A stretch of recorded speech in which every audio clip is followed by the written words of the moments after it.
Hi, second graders. I'm so excited for all of your rough drafts that you started earlier this week. I know that you are fabulous writers. Today, we are going to talk about adding dialogue into our rough draft.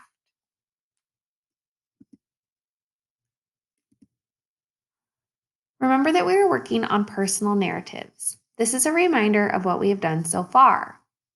We have generated meaningful ideas for small moment writing through our heart map. We have practiced stretching out small moments by retelling the beginning, middle, and end. And now, with our rough draft, we are zooming in and writing lots of detail about our small moment story. You did this earlier when you started your rough draft. I suggested sharing what you saw, what you heard, what you could smell, taste, feel in your story, and sharing exact actions. Today, we're going to talk about adding dialogue. So you have already started your rough draft. If you have finished your rough draft, that's great. It is a working document. We are going to continue to add on to it and continue to reread and rework it before we do our final copy. Again, today we are zooming in on adding dialogue. You're probably saying, Miss Shannon, what is dialogue? Dialogue shows exactly what a person says, and it adds detail for the reader. We use quotation marks to show dialogue and to set the words apart from the rest of the sentence. Here's an example. Hello, Miss Shannon shouted. So the exact words that I said was hello, and you can see there are quotation marks on either side of the word hello. That shows that those are the words I said. Let's practice together. This is a sentence that has been written without quotation marks. It's going to be our job to figure out what were the exact words the person said and where should we put the quotation marks to show where they were speaking. Listen as I read this sentence aloud. Kurt said, "This is my first time at the beach." Okay. Who is the character or person that is talking? That's right, it's Kurt. Kurt said, "This is my first time at the beach." So, second graders, what are the exact words that Kurt said? Yes, he said, "This is my first time at the beach." So I need to put a quotation mark where he started talking at the word this, and an end quotation mark after the word beach. When someone is talking at the beginning of a quotation mark, that word becomes a capital letter. I want you to notice where I inserted the quotation marks and notice that I capitalized the first letter of the word that Kurt said. Kurt said, "This is my first time at the beach." Second graders, do you see where the quotation marks arrived at the beginning and end of where Kurt was talking? Okay, let's try another one. "Look at that huge wave," yelled Devin. All right, so here's another example of a character talking and sharing exact words, but we need to highlight and set apart the exact words they said by using quotation marks. So I will reread this sentence again, and I want you to figure out, when did Devin start talking and when did Devin stop talking? "Look at that huge wave," yelled Devin. Okay, where do you think we should put our beginning and end quotation marks? That's right. When he started talking at the word look, and he ended with the word wave. So you can see I have placed my quotation marks there. They kind of look like two commas put together, except they are not resting on the line. They are floating up above the line, okay, at the top of the word. Look at that huge wave, yelled Devin. Okay, so now that we practiced how to use quotation marks, we are going to reread what you have written so far.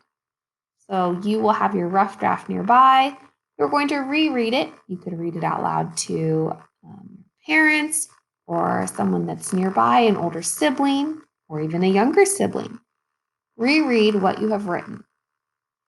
Can you find a section that maybe needs more detail? Ask yourself, could you add dialogue to show what people said in that section of your story to add more detail? I want you to see if you can find at least 2 places where you could add more detail through dialogue, showing what you or another character in your story is saying. I will show you my example. Here was my teacher example from the other day. This is my rough draft. I will reread it in case you need to remember. It was a hot, sunny day. My brother Dave and I lugged our beach toys down to the water. The sand was scorching hot, so we laid our towel out. I'm just going to focus on this first page today. I'm thinking, where can I add more detail? Well, I started my story by saying it was a hot, sunny day out. And then all of a sudden we were at the beach or going to the beach. I could add more detail to share exact words of what I said to get us to the beach. So I think I could add a sentence with dialogue right there after my first sentence where the arrow is pointing. Now, since we have already written on this page, my suggestion to you is to either draw a caret, which is like an arrow pointing up, and you can fill in on the blank spaces your dialogue, or write it off to the side. Remember, this is a rough draft. We are going to be revising and editing this, so it's not going to look perfect, right? We're going to continue to add our ideas all the way until we work on our final draft. So it's okay if your writing is kind of scrunched to the side as long as you're getting your ideas on your paper. So I have chosen to add the sentence with dialogue that says, "Let's go to the beach," I said to my brother. Second graders notice that I added exact dialogue surrounding my sentence or what I was saying with quotation marks. So now my story sounds like this. It was a hot, sunny day. "Let's go to the beach," I said to my brother. My brother Dave and I lugged our beach toys down to the water. So just by adding that extra sentence with dialogue, I gave more detail for my reader and expanded my writing. Let's continue reading. The sand was scorching hot, so we laid our towel out. I'm going to stop and think. I said that the sand was scorching hot. I could probably add dialogue and share what we said about how hot the sand was. So I'm going to add some dialogue right here after I noted that the sand was hot. "Ouch!" I shouted, because if the sand was so scorching hot, it might have hurt or burned my feet. So now this sentence reads, "The sand was scorching hot. Ouch!" I shouted. So we laid our towel out. Okay? So I was able to find 2 spots in my story where I could add more detail by sharing exact words that myself or another character said. I showed that it's exact words because I have them surrounded by quotation marks, sharing when I started and ended talking.